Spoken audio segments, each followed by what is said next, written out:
the session. So we are now live recording. Um, Welcome to all of you, and thank you for taking your time out of Monday. Jonathan and I were just talking. We think we need one more day on our weekend just to try to catch up and be on top of everything. So I know you have a lot pressing. You're probably midway or towards the end of the term coming in, and all the other things that you have to worry about. My name is Craig Seal. I'm actually a professor of management over at California State University, San Bernardino. Invited in to do a couple of these different sessions. We talked a little bit about committee work earlier, and this one's going to focus a little more on conflict management. And so kind of a brief overview of what we're going to cover today. And so kind of take a little bit more of an in-depth look at the conflict process, a little bit on this concept of conflict styles, which are sort of, a little bit like personality, but kind of people's orientation towards conflict. It sort of predisposes them to act in one manner or another. We'll talk a little bit about the art of collaboration. And if we have time at the end, introduce a concept that my colleagues and I have developed over the last 10 years or so called personal interpersonal capacity. We are in Monday, April 11th, so 12 to 1 today. I will be very mindful of our time. So I'll try to keep track of that as we go through, both in terms of cadence for the session, but also make sure that you're out of here before 1 o'clock. We are doing the session live again, not this Friday, but the following Friday on April 22nd, if people want to join back again for whatever reason. But again, we are also going to record this to have it available for colleagues.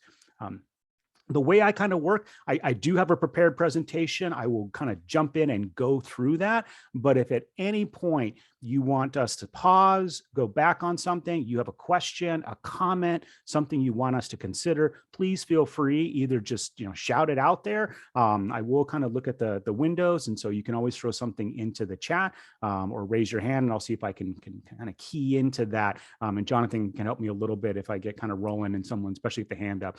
But feel free to interrupt. You don't have to save questions for the end. I do have my contact information at the end as well if you're interested. I'm happy to talk to anybody if you wanted to reach out. And the other piece I wanted to put in is I'm going to put the presentation into the chat. This is available. So, you can also get it from Jonathan. I'm happy to email it out as well. But I did go ahead and place it in the chat just in case you wanted to grab it and download it and have access to it. The way I work, I'm pretty much open source. So if you want to use anything, please feel free. You don't have to cite or credit me for it. If it's helpful for you in your courses, that's great. And if it's not, that's okay too. All right, so let's go ahead and dive in. So our agenda today is to talk a little bit about the concept of conflict. Then we're going to move into conflict styles. And then from there into one particular methodology of integrative negotiation. And then again, if time permits, we'll get into this collaborative communication, this personal interpersonal capacity that some of my colleagues have been working on over the last decade over a couple of institutions. But let's start with this concept of conflict. And I'm mindful that we're talking about this as faculty coming into situations that we may be kind of more mindful of, but I do want to broaden it just to kind of bring the concept home. And so we'll talk about things like relationships and traffic, one of my favorite, as well as kind of try to bring it into the faculty realm. But as faculty, a lot of our conflicts tend to come from the tensions, sometimes with our colleagues, often with our students, sometimes our administration, and then building on this idea of faculty development, when you're doing a lot of the service, which we talked about earlier in terms of committee works, occasionally this starts to come up and it creates an issue that can sometimes derail a committee or take you a direction that you really didn't want to go. Or worse, you have an outcome after spending a lot of energy and effort that no one's really happy with going forward. And so we'll kind of frame this in different angles and different ways as we go through. But we're talking about conflict. All we're really getting at is this idea that, people have to make a choice, and we're often limited in the choices that we get to make. And so some of it's the decisions that we make. And so considering that many of you are doctors that was a choice point at some point. And by going down the medical field, you had to sort of maybe abandon other hopes, other dreams, other opportunities in order to do that.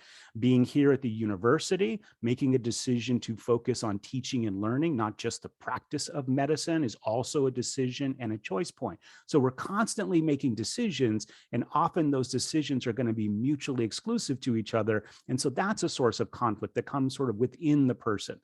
Then there's sort of the other, constantly with the people we interact with. And whether it's colleagues that maybe we're not as comfortable with, or that student who really feels like they should get an A+ on maybe a paper, an exam that you felt was barely a C, and that was being generous. Occasionally, maybe an administrator in terms of scheduling, or just the people that we interact with in our lives as we go about our business. And we'll talk a little bit about, this issue of, COVID protocols, and, where you stand isn't really an issue, but you're likely to come into conflict with people who have a different vision about it than you are. And so we're constantly interacting with people that can be sources of conflict as well. And then, of course, the organizations that we work in, the systems, the policies, the procedures. And so things like department budgets, how do you handle grade grievances, even grading in general, and what's your learning management system, and who gets to make that decision? And once it's decided, how does that impact? And so the systems that we're in, the people that we interact with, and our own choices all are going to be potential sources of conflict as we move forward. And it's constant. And so part of what I want to talk about is this idea of the conflict process, and going through this model of sort of looking at potential all the way down to outcomes. And I want to use an example I've used in class before, and it's the idea of traffic. And in particular, for those of you who have the Fast Pass, if you've ever tried to get in the the carpool lane or the fast track lane, going say down 91 in the morning, which is always a little bit of an adventure because everyone else is doing it too. And so part of it is the antecedents to the conflict. And this is, if you're like me, who doesn't like traffic, and for some reason, maybe you're heading to Long Beach that morning, which that's where our headquarters are for the CSU. And occasionally we would have to go down. And so you're heading down 215, you're getting on the 91, you have the Fast Pass, so you want to get into that lane, you're willing to pay the fees. So now the question is, traffic starts to get bunched up, particularly in the left lane, which is the lane you need to be in order to get into the fast track. And so at first there's sort of this, you can see that there's a potential for conflict. That's sort of these antecedent conditions. Too many people trying to get into this one spot, and you know that going in. So that sort of sets the stage for the conflict. It's sort of like when that student sends you that email after you just finished grading, and you're like, okay, do I even want to open this? Do I want to see what this is going to be about? These are sort of the antecedents. Then for many of us, there's going to be some emotional attachment to this. Some sort of sense of, and for me in traffic, not a good one, but sort of that frustration, that anxiety. Am I going to be late? How long is this going to be? Do I get in the right because people are flying down on the right side? Do I stay in the left, which I'm supposed to do? And so now there's sort of this emotional laden aspect to the conflict as it starts to emerge. Similar on the idea with the student in grades, they've responded to you, they've sent something, and often, sometimes, students don't do a great job of sort of making their case. Sometimes email or text is not a good way to communicate. And so you sort of maybe start reading into intentions, and all of a sudden that might predispose you to a particular emotional frame, which can kind of impact how things move forward. Then we get into the intentions, and we'll talk more about this later, but these are these styles, these sort of predetermined preferences for action. And so for some drivers, like my brother tends to be a pretty aggressive driver. Now, in fairness, he lives in Massachusetts, and you kind of have to be to get around in Massachusetts. They have their roundabouts. And so it's a different driving system in the Northeast than it is, say, on the West Coast. But he would be the one that would sort of fly on the right and then cut over at the last minute into the left, because that's sort of his predisposed style to maybe be a little more assertive or aggressive in sort of getting what he needs. Mine tends to be a little more accommodating, and so I feel like I should get over sooner because that's what people are supposed to do. But in doing so, I'm recognizing that I'm going to be late, or that I'm going to be delayed, or that I'm going to be frustrated. But our intentions, our sort of proclivity towards one action or another starts to come out. And so on the other stream, thinking about the student example, faculty tend to have sort of, some faculty will ignore it and like, hey, I'll talk about that in class, but I'm not debating grades with students. And so they'll just sort of avoid the issue. Some might come back and sort of ratchet it up a little bit, sort of the how dare you question my ability to grade you. Some might be a little more accommodating. Hey, let me look at that again. Maybe I'll relook at it. But again, we have sort of these predetermined preferences, all else being equal, that sort of frames our intentions coming into a situation. And then there's the actual behavior. What is it that we actually do? Do you stay on the left? Do you start to tailgate? So I'm going to stay on the left, but I'm not going to let anybody in. I'm going to be the car that's not going to permit anyone who's flying on the right to get in here. I'm going to keep them all out. Do you provide space and you back off and actually allow other cars to come in with the goal of sort of hoping everything sort of moves forward? And so what do we actually do? Do we respond to the student request? How do we respond to the student request? And again, all of this is built from sort of the antecedents, sort of the precursors to the situation that we understand is starting to be a conflict situation, the emotions that we're likely to feel, the styles that we tend to engage in, all of that feeds then to our actions. And then there's the question of what's the result? The ideal result in traffic is actually a zipper phenomenon where people actually come from two lanes, they create space for each other, and they allow people to merge. And that's actually a preferred method in order for traffic to move. What happens, though, is people either on the left or on the right, and they tend to sort of fight it out at the nexus of where you have to get in. And that's where a lot of the problems come in. And does it end up in an accident? Does it end up in you being delayed? Does it end up in a little road rage? Do you get into it? What is the ultimate outcome? And similarly with the student, what is that ultimate outcome? How does this get resolved? Are you and the student sort of satisfied, comfortable with the results of the actions, or do you feel that perhaps it didn't kind of come out the way you wanted? When we talk about things like committee work and working together with our colleagues, you've all been on committees probably that you maybe are not as excited about as others. And so in those cases, you're already sort of predisposed to maybe be a conflict. Maybe there's a particular committee member you don't like. Maybe it's a committee that you don't feel like really moves forward. But whatever it is, that sort of potential opposition sort of clouds your judgment as you move into it. And then that frames into the emotions, the perceived and felt. You're going to have a particular style or preference. And then how are your actions? And how does that then result in potential outcomes? So that's sort of this generalized concept of a conflict process in action. And from that, I want to jump down because we kind of covered all of this. And so it is in more detail, but get into this idea of the styles. And styles are a lot like personality. There's sort of this concept of how we approach. And on one dimension is this idea of being cooperative. On the other is this idea of being more assertive.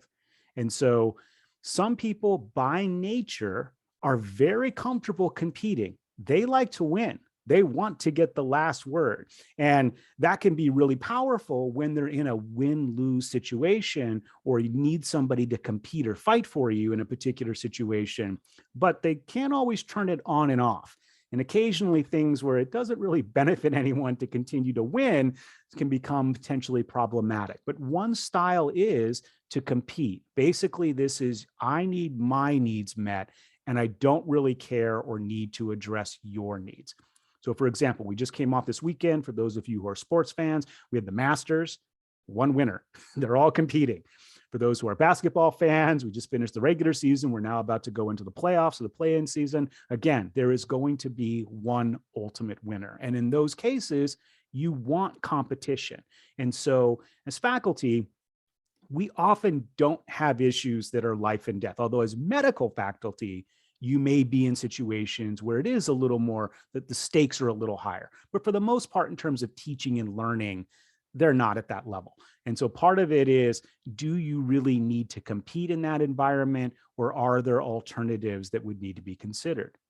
The flip side is the accommodating style. This is where you're really much more cooperative. And in this case, you're not really as focused on your own needs being met. You're really there to kind of help other people get what they want. And so it's an opposite style. This would be like letting the other person win, like moving out of the way to let them score.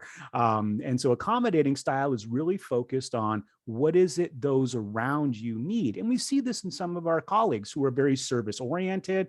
They'll kind of go that extra mile, but there also are some times where you need them to be more assertive, or it can lead to potential burnout or other issues that happen at work. And so again, each style has its pluses and minuses to it.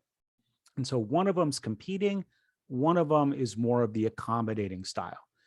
We also occasionally see the avoiding, which is, I don't really care about your needs and I don't really care about mine either. But there are situations, especially in the classroom occasionally, where it's best to just sort of let it go or let it play itself out. You don't necessarily need to intervene all the time, especially in terms of command and control, or where there's a committee where, allowing committee to go a particular direction. Or those of you who've worked in management before, you'll get sort of a complaint or a concern and you're like, that's really not something I need to be dealing with right now. And sometimes not doing anything can be potentially helpful with the situation, since it doesn't exacerbate it. And so avoiding is the other style. Then there's this compromise.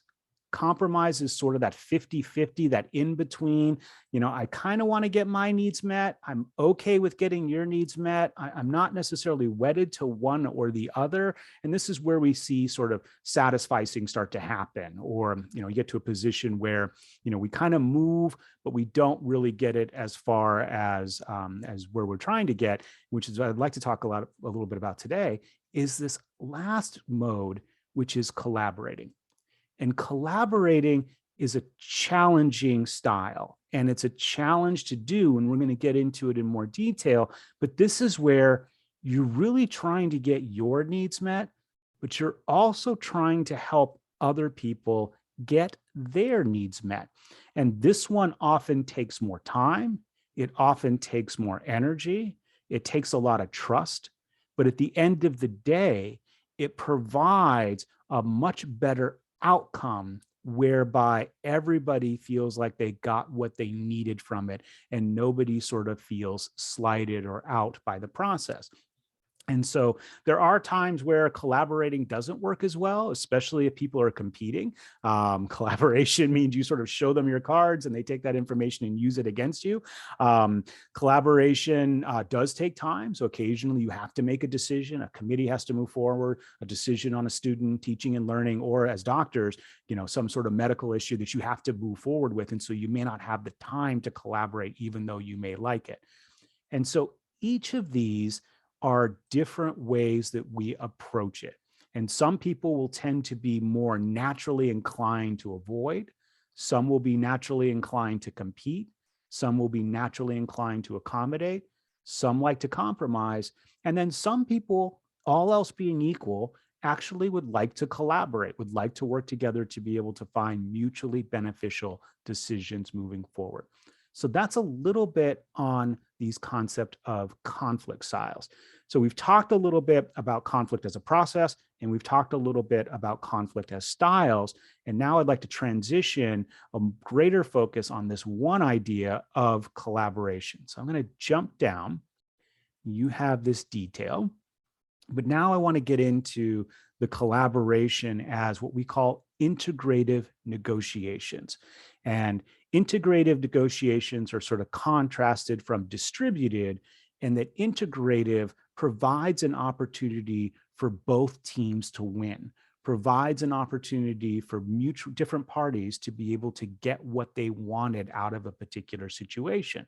Whereas distributive is the win-lose, this sum zero gain. Somebody's going to get ahead, but if they do so at your loss or at your peril. And so integrative is really trying to approach it from how do we create these win-wins. And when we're talking teaching and learning, and even when we're talking medicine, win-wins are kind of what we want. It's kind of what we're about, kind of what we would like to see happen when the conditions allow it to happen. And so integrative negotiations is one way to think about how we approach conflict, particularly in our relationships with colleagues and with students and even with administrators. And so I'm going to talk a little bit about this art of collaboration. And so part of it is free flow.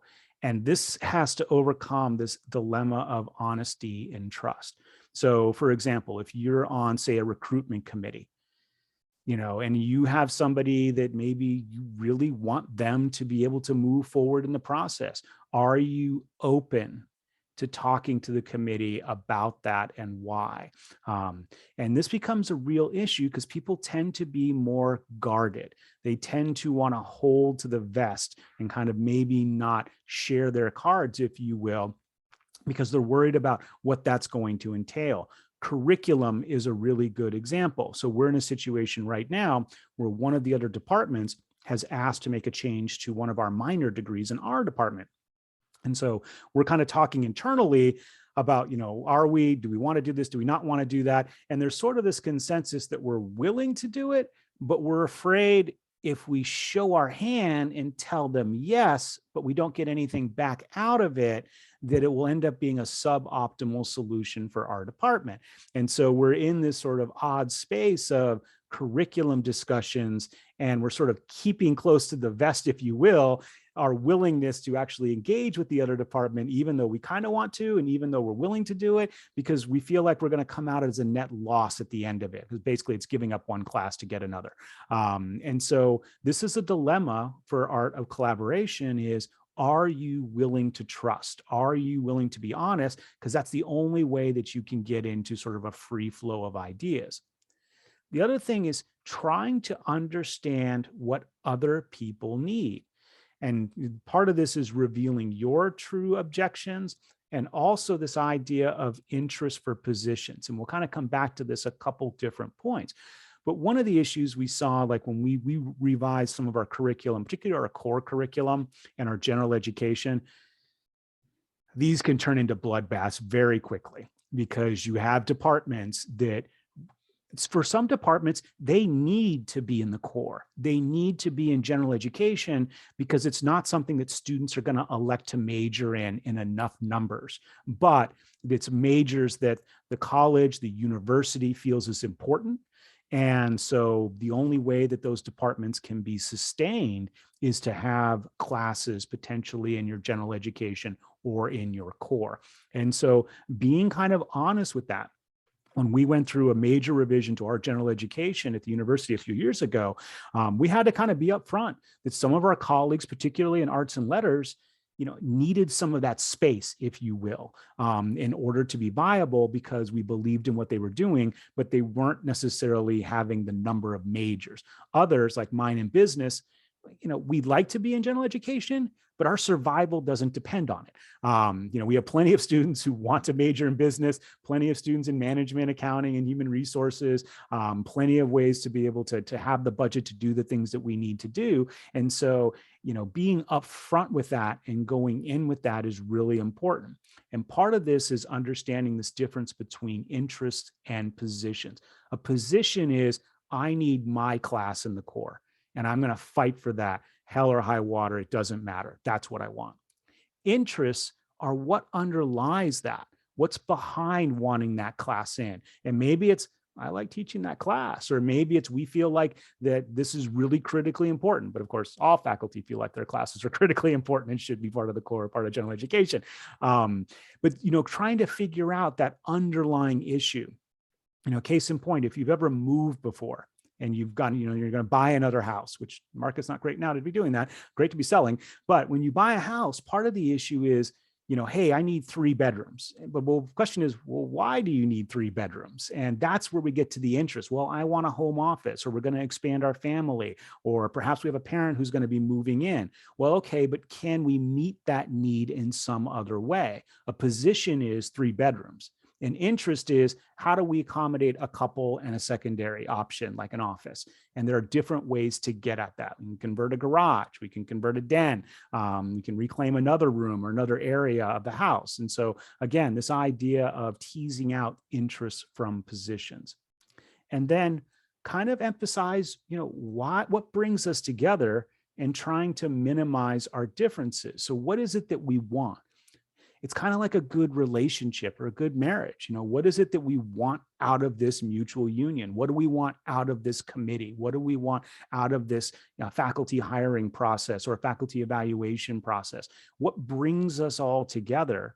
And trying to kind of put aside some of the differences. And so we come from different disciplines, we come from different backgrounds, we may have different needs, that's all fine. But in the case of, say, being faculty on a committee, we're all faculty. We're all interested in teaching and learning. We all want the students to be able to excel. We want our own professional growth and development to happen. And so emphasizing the things that we share and kind of minimizing the things that are different kind of moves us towards this art of collaboration. And then if you can create a free flow, if you can understand the others, if you can emphasize where you're together, where you're aligned, then that creates an opportunity where you're really problem solving. You're really trying to find solutions. And again, solutions that don't benefit you necessarily, but benefit you and others involved in the process. So when you make a hire, you do an evaluation, you change a curriculum, you teach a particular course, you focus on a student outcome, that everybody involved, to the degree that you can, feels like they got the solution that they wanted. And so this is sort of the art of collaboration. And part of this is to kind of look through, and I want to talk a little bit about the process itself. And part of it is to identify, how do you define what the problem really is? Because often you get into these conflict situations where it's not really clear what it is we're really fighting about, what it is that we disagree on, what is it that we're supposed to be doing. So part of it is thinking about, what is it that we really need? So let's go back to the idea of moving. Sorry, my handwriting isn't great, but if you've ever moved before, part of the issue is, well, why? Well, do you need a bigger home because your family's expanded? Do you want to be in a different school district potentially for your kids? Do you want to be closer to your parents so you can potentially take care of them? Is there a job situation where you need to? But part of it is to define what the problem really is. And is the problem the commute? Is the problem schools? Is the problem connection to family? Because each of those are going to potentially have different solutions, but it's helpful to think about why we are moving. Is it the job, or what is it that's kind of impetus behind this? So part of it is defining the problem, and where committees sometimes get into trouble is, they don't really kind of define what their real purpose is. What is it they're supposed to be doing? I'm on the evaluation committee right now, and is it a development process or is it something else? And kind of making sure that the members are sort of on board. When you're hiring, what is it that you're hiring for? What kind of needs does the department really have? What kind of people do we want to bring into our fold? And so really, in terms of the groups that you're involved in, what is it that we're really trying to do? And then identify interests and needs. And so one of the things we used to live in Northern California. It was at University of Pacific in Stockton, and we moved down here to Cal State San Bernardino. We were kind of looking at different houses. And so, my wife really wanted a big kitchen, and I wanted an office. And part of it was, okay, well, those are some of the things that we're interested in having. And so those were things that kind of came out as we looked at different homes, is, which one sort of met both of our needs. And she had a real interest because she really likes to cook and likes to be involved in the kitchen and spends a lot of time there.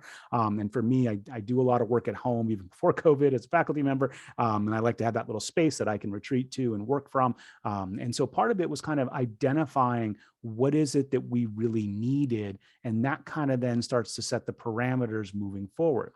And then part of it is to think about what the obstacles are going to be. If you've ever moved, price. If you have kids, then schools are going to be a potential obstacle or issue. What's the commute going to be? I used to joke with my wife because we went from, from the East Coast to the West. And she's like, well, on the East Coast, it's very cold and you have snow and you have all these other conditions. And then we kind of come to Southern California. She's like, we don't have earthquakes, do we? I'm like, yeah, we're maybe not as close to the fault line, but we're sort of right on it. But sort of what are the obstacles that people are going to be concerned about going forward, and kind of being clear about those. Part of it, it's really helpful, especially when you're working together collaboratively, is what are the criteria? I see this a lot on faculty recruitment committees, where not enough time is spent on the front end of the search of what is it that we are really looking for and how are we going to find it? Because often when we're doing faculty hires, and it may be different for you, but for us, we're looking at the CV, and we fall into this habit of looking at pedigree and schools, and all of a sudden that catches our eye. And there's certain things that each of us are going to look at a curriculum vitae and kind of go, well, this is who I want. But we haven't sort of talked through, what is it that we really need? What is it that we really want? Does the degree have to be in a specific area, or can it be broader? Are we really concerned about particular schools, or is it just accredited schools? And that provides a much broader window for us. Do they need to have published? Do they need to be a lead author or co-author? Does that matter to us? Do they matter if they've taught before? And again, it doesn't matter what the criteria are. It just matters that you've had that conversation to outline what the criteria are. And so the group knows going in, this is how we are going to assess our work moving forward. This is sort of the rubric, if you will, that we're going to hold ourselves to as we go through. And then hopefully there's this opportunity to sort of do some brainstorming, do some free thinking, generate different solutions, generate different alternatives. And then, integrative is all about creating value.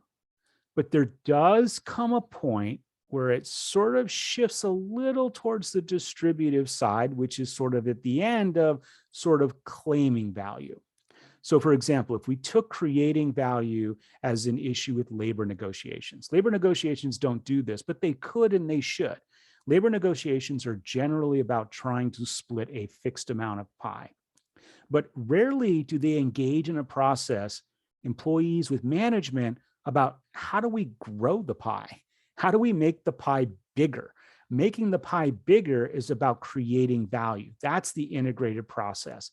But there's still a point at the end where we sort of have to divide the pie, if you will. At the end of the day, we're going to have to write that evaluation. We're going to give that student the grade. We're going to hire a particular faculty member. So at some point, a decision needs to be made. Hopefully it's not a suboptimal one. Hopefully it is something that tries to meet the needs going through. But part of engaging in an integrated process is to allow this first part to happen first, before you start getting down to worrying about slicing and dicing the final decision.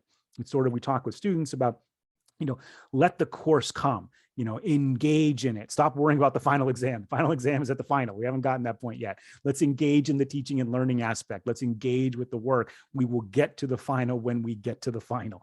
And sometimes we sort of jump to solutions. And we see this in business. We also see it with medical because, we want to solve problems. A patient comes in, they say 3 things. We know exactly what's wrong with them. And we're ready to diagnose and get them and move on to the next one. But this process takes time. It means really kind of taking that extra step. We're really fortunate actually with our primary care physician. My wife is pretty picky about the doctors she works with. And what she really likes about her primary care is he will spend as much time as she needs.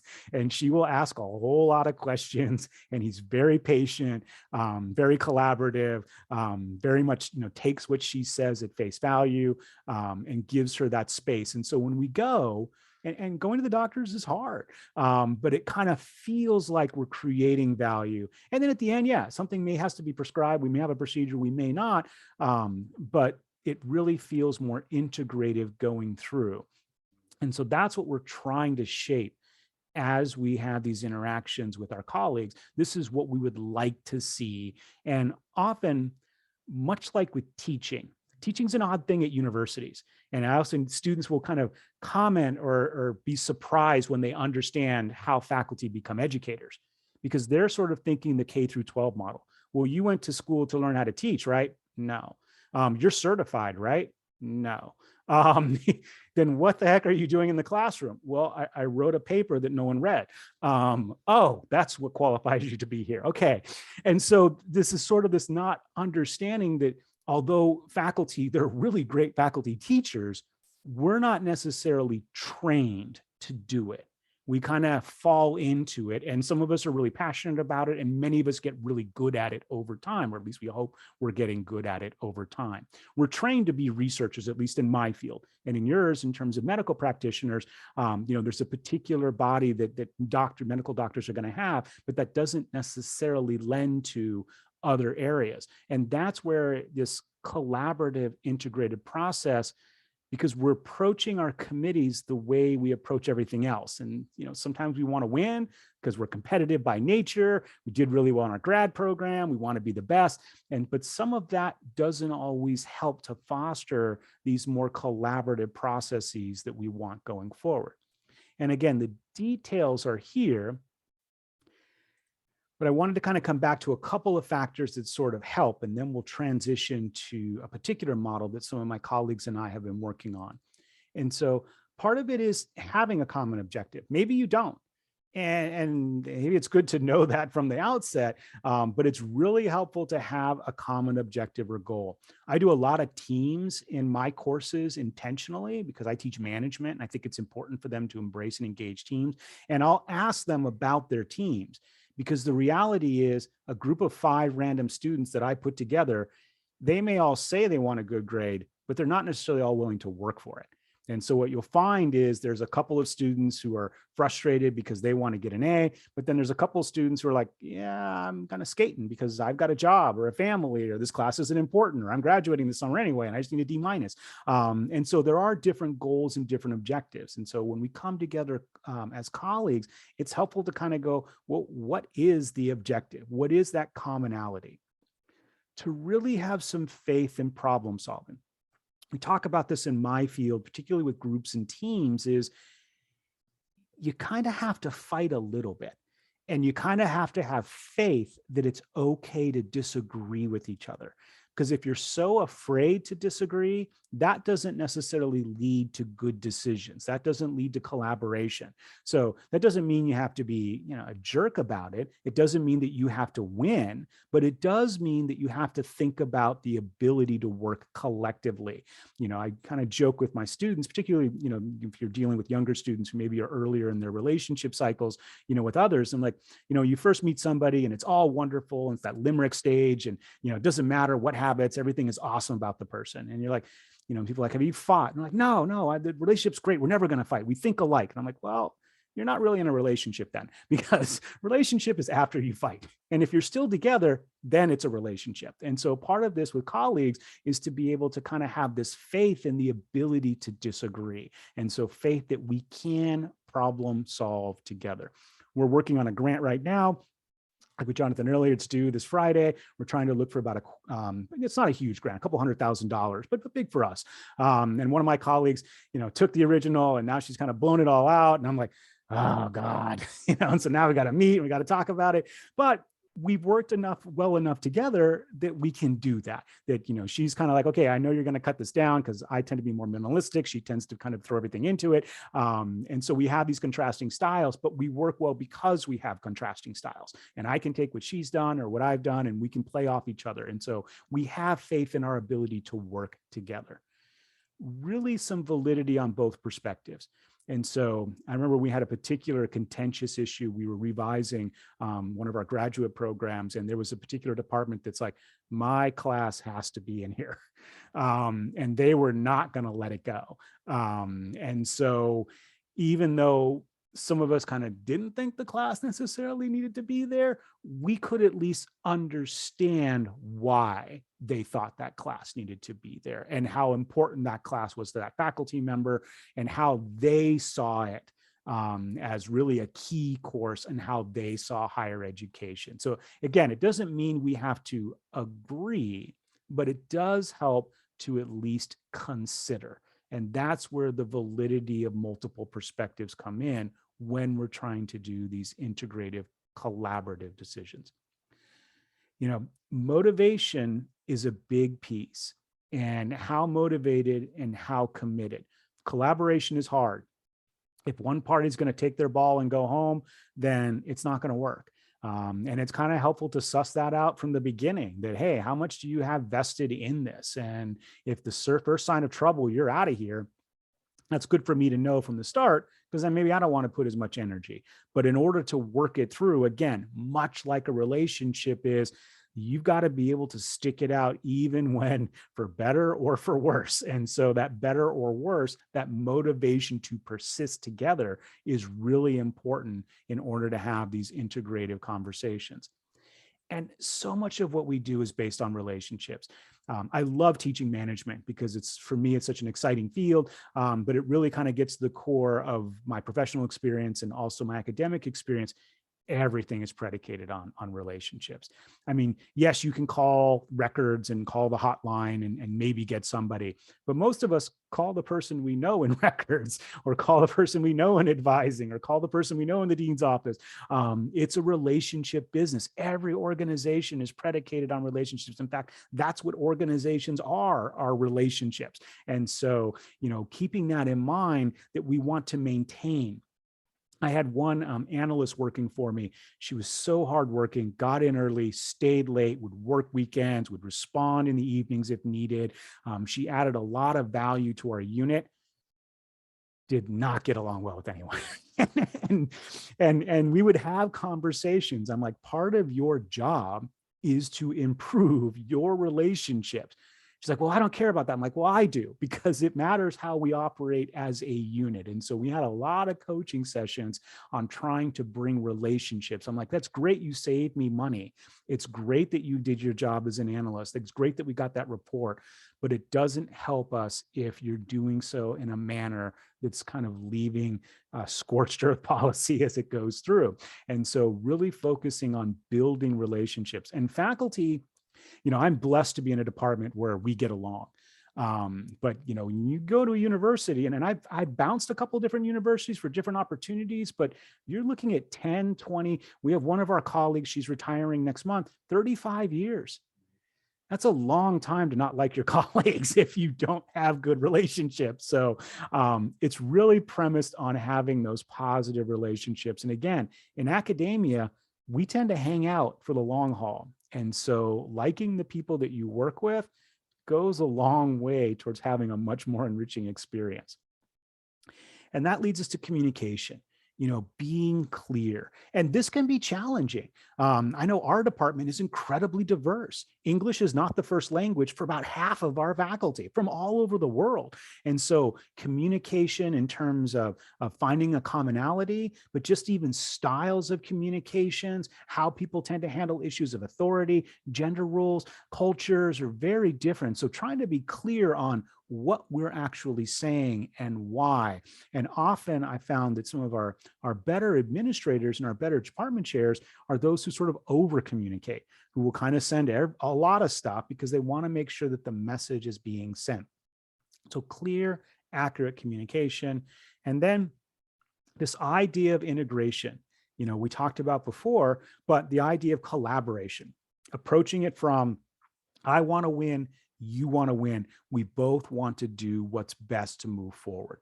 And so these are some of the factors that are really important in order to allow collaboration to happen. And if you don't have these, it can be really challenging, even if you're trying to collaborate, but the other parties are not engaging in this. And so this sort of sets the stage, the ingredients, if you will, in order for this to really be able to move forward. And again, content is here, but I want to skip down and talk a little bit, in our last 10 minutes or so, as a concept that my colleagues and I developed. We started up at University of the Pacific and we brought it down to Cal State. And so it's this idea of collaborative communication. It's really predicated on the idea of social and emotional intelligence. And it's this idea of personal interpersonal capacity. And we found in some of our work and some of our writings, it's this idea of being able to recognize and regulate emotions and emotional information with the goal of increasing social interactions. And so Part of this is there's this 4-part model, and we'll kind of get into the details of it, but really to the degree that you kind of know yourself, that you can evaluate what's going on around you, that you can build good relationships with others, and that you can foster change, would hopefully increase communication or meaningful communications as opposed to noise, and reduce what we call dysfunctional conflict. Conflict isn't bad by itself. Functional conflict is when you come together and then at the end, people can come out with a changed perspective where they're sort of now in alignment. They sort of fought it out, they disagreed, they debated, they discussed, but they come out with a better solution that everyone's willing to buy into. Dysfunctional is when it deteriorates, when it becomes personal, and people are not better off at the end of it. One or more individuals are worse off and they would not want to go through it again. So what we're trying to do is elevate good quality communication, and we're trying to reduce dysfunctional conflict going through. And so it has these 4 different factors. And so part of it is being self-aware. How well do you know yourself? And how well do you understand what you're good at and what you like to do? So you may be great at accounting, but you may not want to have a career as an accountant. And so part of it is this self-knowledge, this self-understanding. I remember we were doing an interview session for a dean a number of years ago, and one of the there were two finalists, and one of them the faculty liked, and one of them the faculty did not like. And we were worried the one that the faculty did not like was going to get the job. But being faculty, we were a little nosy. We found some background information, and the guy we didn't like apparently had a little bit of a temper problem from his last job. And so one of the faculty figured this out. And so during the interview, we hit him with a question out of the blue. We hear you have a temper problem. He lost it. I mean, he blew up in the middle of this session, screaming and yelling. Who told you that? How did you hear that? I do not. I mean, it's funny to see him. I mean, it's kind of funny now, but he's slamming the table. I do not have a temper problem. And I'm like, you just act like a 2-year-old. And so pretty much that was done. He was not going to get picked, and we were able to get the candidate that we want. But this guy was so unself-aware about how he was coming across to people. And so being aware of how you're feeling, and how that kind of comes off is really important. Part of it is really understanding other people. And this gets at this, it's hard to do truly, but to really be able to empathize with others. So we were using this model, we were working with some students on it. And one of the students came to us after and she's like, look, my mother is constantly on me. I don't feel like, I feel like I'm suffocating here. I'm a college student, I'm here on campus, and she's constantly calling me, constantly bothering me. It's driving me crazy. I can't handle it. I'm supposed to be here as an adult in transition and freedom, and she is all over me. And so we talked with her a little bit, and we said, well, are you the only child? Yes. And you're away at school? Yes. And we happened to be at the time in a university up in Stockton. And at the time, Stockton was kind of one of the top murder capitals in the United States and not really a great city to live in. And so we flipped it for him. We said, look, if you had one child and you sent them away to the murder capital of the United States, do you think you might be a little nervous? She's like, I hadn't thought of it that way. And again, it doesn't mean that her mother isn't overbearing or a helicopter. It doesn't mean that she's right. But the light went on at this point for the student to understand why, at least, her mother was so worried and was constantly calling to check in, because that's how she felt. And so being able to consider the perspective of others is really important. Part of it is building relationships without even thinking about what you want from the other person. Just maintaining good relationships can pay off later. So I'm sort of notorious. I don't like the phone. I love my mother dearly, but I don't like calling. But my wife is really good. And she, every weekend, she's like, did you call your mom? And I'm like, I have to. And she's like, call your mom. And I'll call my mom, and my mom will joke, your wife told me to call, right? And I'm like, yeah, she told me to call. But it's the relationship. It's maintaining it. It's because I'm willing, with a little pressure, to put in the energy and effort to maintain good relations, that then it kind of pays off later. And some of our colleagues maybe aren't good about valuing how important that lunch meeting or going with a cup of coffee or showing up at an event or supporting a colleague somewhere. Those go a long way. And same with our students, little things, you're reading, I was grading this morning and I have one class of 60 students. And so I'm kind of, I'm glancing at their writings because they have to write a lot. But being able to respond back to them, and I don't do it all the time for every single student, but occasionally I'll catch something and I'll make sure I put that in the comments. Thanks for sharing. That was a really insightful comment. You did a really nice job because it's a post discussion board. That was a really good post you made on somebody else. Something personal that kind of helps to build up the relationship. And even if you don't see the return right there, eventually you might later, and it might help to be able to navigate situations. So building relationships is really important. And then the last piece of this is taking action. I love my department. As I said, I'm blessed to have a great department, but so many times in our department meetings, and we have one coming up this Friday, someone will throw out, well, we should do X. And I'm like, yeah, but who's going to do that? Because it's work. And often there's lots of great ideas, but nobody wants to do the work, who wants to take the idea and move it forward. And so part of it, we talked about this in the committee discussion, last month, is at some point, especially if you're going to take the role of chair of a committee, sometimes you just have to move it. Even if your colleagues maybe aren't putting in the same energy and effort that you are, but if something's important to have happen, then it needs action to happen, and action happens from individuals. So all these kind of interrelate together into a model. And so this is the model that my colleagues and I have been working on over different periods of time. And so it starts with influence, but influence by itself doesn't work. So we have one of my colleagues, wicked smart and super hardworking, but he's not very self-aware. He does not have good relationships with his colleagues, and he doesn't really take the perspectives of others. So he has tons of good ideas, and he's willing to work on them that never go anywhere because he hasn't attuned to the other parts of the model. I have another colleague of mine, highly self-aware.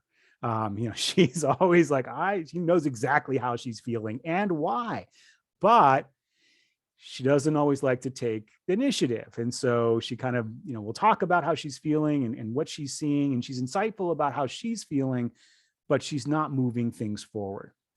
Or we have those who are hyper connected to everybody, but that's all they are, is hyper connected to everybody. And they're not necessarily, they're developing relationships, but they're not leveraging it to go anywhere. And then you'll see some individuals where they're really considerate of others, but again, without the rest of the model, you can't move through. And so influence has to happen through people. So that's the influence is the antecedent, the connection's the mediator. But to the degree that you are effective, that's where the self-awareness and the consideration of others starts to come in. And again, for my colleagues and I, our focus is reducing dysfunctional conflict and increasing collaborative communication going forward. So again, this is one model that we've been playing with that we find helpful. It's also helpful. One of my colleagues, my co-authors, occasionally she'll run into issues and she can kind of see on the model where maybe she struggles. She's like, oh yeah, I was not very considerate when I said that, or I didn't really kind of work through others when I was trying to push that through, or I didn't realize how I was coming across, or I kind of let that one slide. And so it's actually an interesting model because it provides both a diagnostic on where something went wrong. It's also can be used as a developmental tool of areas to sort of work on going forward. All right, I'm gonna go ahead and stop the share. And so take a breath. I know that's a lot in 54 minutes. I did want to ask or allow for some time if there were any questions, comments, suggestions as we kind of head to the end of our session today. I'll ask a question. Yes. Can you contrast the principles of Kilman's conflict styles with those of emotional intelligence? Yeah, so the Thomas Kilmann gets at the model that we talked about, the idea of different collaborations and styles. And so what it does is it kind of, the Thomas Kilmann kind of, it lays out sort of this precondition that you have, all else being equal. We all use all the styles. But you contrast that to the concept of, say, like emotional intelligence, which is not necessarily coming from a particular perspective, but it's really having a set of social skills that will serve you well, regardless of your underlying intent. So the TK kind of gets at your sort of underlying approach to things. It doesn't talk about whether you're good at it or not, or how you're going to do it. It simply is the proclivity to embrace in either a more assertive style or a more cooperative style. Does that help a little bit? Yeah, sure. Thank you. Others?